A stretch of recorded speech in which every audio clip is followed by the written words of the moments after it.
All right, in this video, I'm gonna be going over the history panel and the history tool within Photoshop. I'm also gonna show you a few common preferences you could change with these tools to make them work in your favor. So let's jump right into Photoshop. All right, so we got this image of this butterfly or moth here. And the first thing you're gonna wanna do is bring up the history panel, which is right here in my dashboard. If you don't see it, you can simply click history right here. And the way the history panel works is every single time I make a modification to the image in Photoshop, it's gonna document that in a list. So let me show you. So let's go ahead and create a brightness contrast layer, for example. We'll brighten this up a little bit. Then let's create a hue saturation, maybe increase the saturation a bit, and then a color balance, and let's make this a bit more moody. So once we have these three layers there, we can check the history panel, and now we can see a record of every move we've made.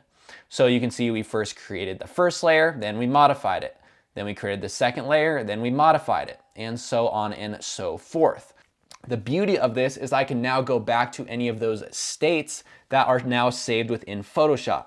So say I want to go to right when I created the hue saturation layer, I could simply click on that state. And if you notice when I click on that, it reverted the image and it also blurred out these layers below it.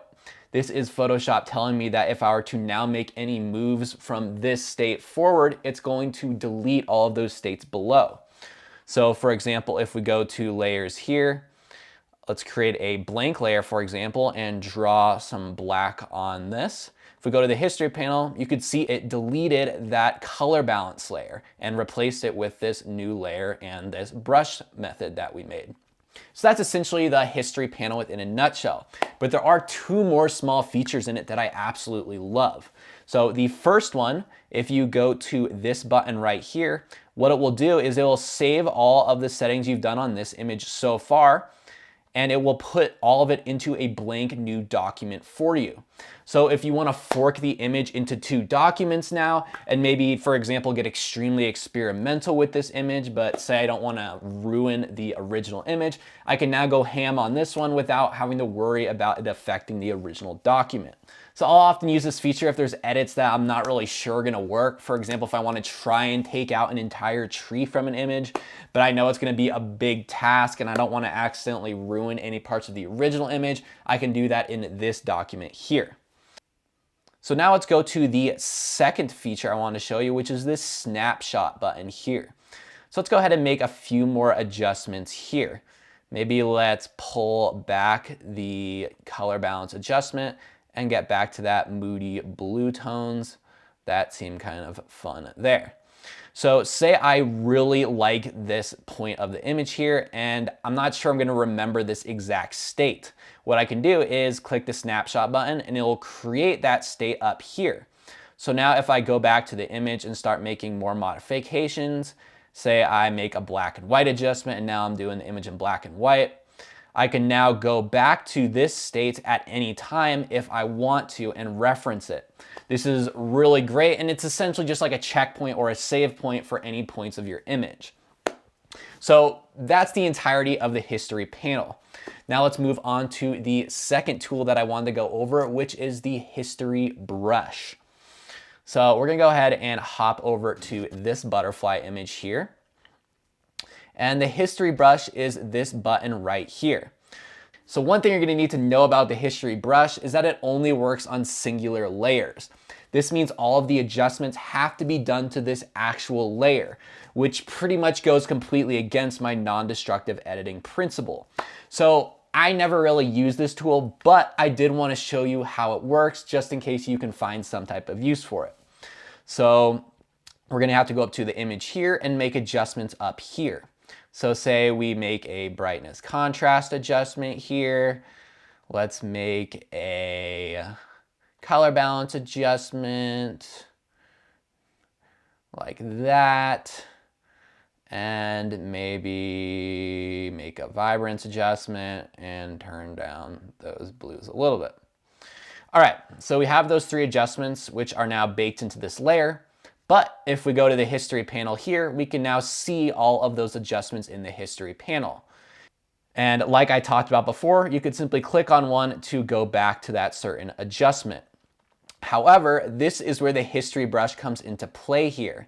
So if we go ahead and click right here and place the history brush here, I can now begin to paint back to that adjustment.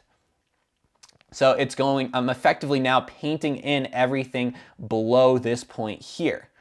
So it's kind of like a mask, but in a weird history type of way. So we can go ahead and continue to paint all of that out if we need to make an adjustment there. And as you can see, it's making more and more adjustments with all of those history brushes that we're doing.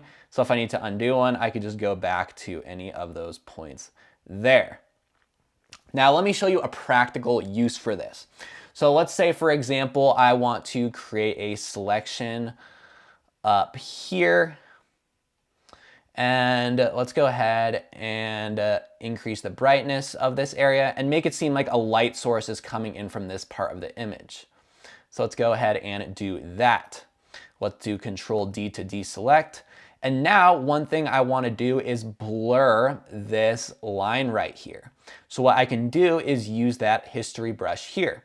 So now if I move the history brush to the layer below the brightness contrast adjustment where I made this, I can now begin to brush it out effectively with a feathered brush here. So see, as I drag this here, now I'm feathering that adjustment so it is only in that certain area here.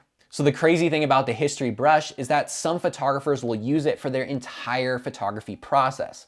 This means they won't use layers or masks or layer adjustments or smart objects. They'll just go through and source through the history panel log with the history brush where they need to make changes to the image.